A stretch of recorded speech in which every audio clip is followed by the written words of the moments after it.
Los niveles presentes en el cuerpo humano del aminoácido taurina pueden estar asociadas con las hemorragias subaracnoideas comúnmente conocidas como derrames cerebrales. El doctor Iván Pérez Neri, en conjunto con investigadores del Instituto Nacional de Neurología y Neurocirugía Manuel Velasco Suárez, encontraron hallazgos para conocer la concentración de taurina en pacientes con alguna afección.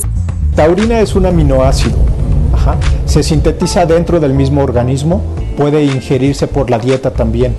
Actualmente se puso un poquito de moda su aparente efecto estimulante, y entonces puedes conseguirla en bebidas energizantes, etcétera, etcétera, ¿no? O sea, algunas de ellas incluyen a la taurina como metabolito activo, ¿no? Hemos visto que en realidad la concentración de taurina se relaciona mucho con diferentes procesos que tienen que ver con el sistema nervioso, entre ellos el edema cerebral. La inquietud para el proyecto tiene que ver con el desenlace de los pacientes que sufren hemorragia subaracnoidea aneurismática. ¿Cuál es la forma de anticipar cuáles son los pacientes que, a pesar de encontrarse bien al inicio, aceptablemente bien al inicio de la enfermedad, pueden tener un mal desenlace que los lleve incluso a la muerte? Para llevar a cabo este proyecto se incluyeron 3 líneas de investigación y se tomaron pruebas en 3 etapas. La primera etapa del estudio está asociada con pacientes que padecen derrames cerebrales, que se encontraran en buen estado neurológico dentro de las primeras 24 horas del inicio de la enfermedad.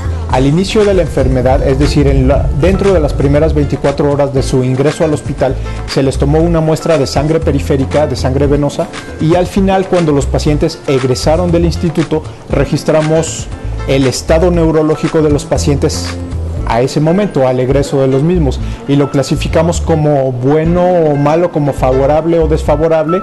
Desfavorable fue muerte o estado vegetativo. Y lo que encontramos es que si analizamos la relación de taurina al inicio con el desenlace de los pacientes a su egreso, aquellos que desde el principio tenían una concentración elevada son con muy buena exactitud los mismos que tuvieron un mal desenlace al final. La taurina puede predecir literalmente el desenlace, es decir, que puede alertar desde el inicio sobre el riesgo que tienen los pacientes, ¿no?, de presentar un mal desenlace, aunque no parezca que fueran a presentarlo. La segunda estuvo conformada por un grupo diferente, que habían sufrido un edema cerebral, a quienes también se les midió el nivel de taurina, pero además se les realizó una resonancia magnética para medir el volumen de la zona afectada. Entonces, lo que hicimos ahora para esta segunda parte del estudio fue medir la concentración plasmática de taurina en un grupo de pacientes con tumores intracerebrales y medir también por resonancia magnética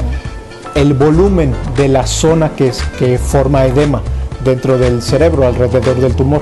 Y encontramos que la concentración de taurina, cuando es mayor, es cuando hay más edema, y cuando es menor es cuando hay menos edema. Encontramos que taurina es un indicador, en primer lugar, que tenga edema cerebral, y en segundo lugar, qué grado de edema tiene. Y en la tercera fase se tomaron pruebas a pacientes con síntomas psiquiátricos secundarios.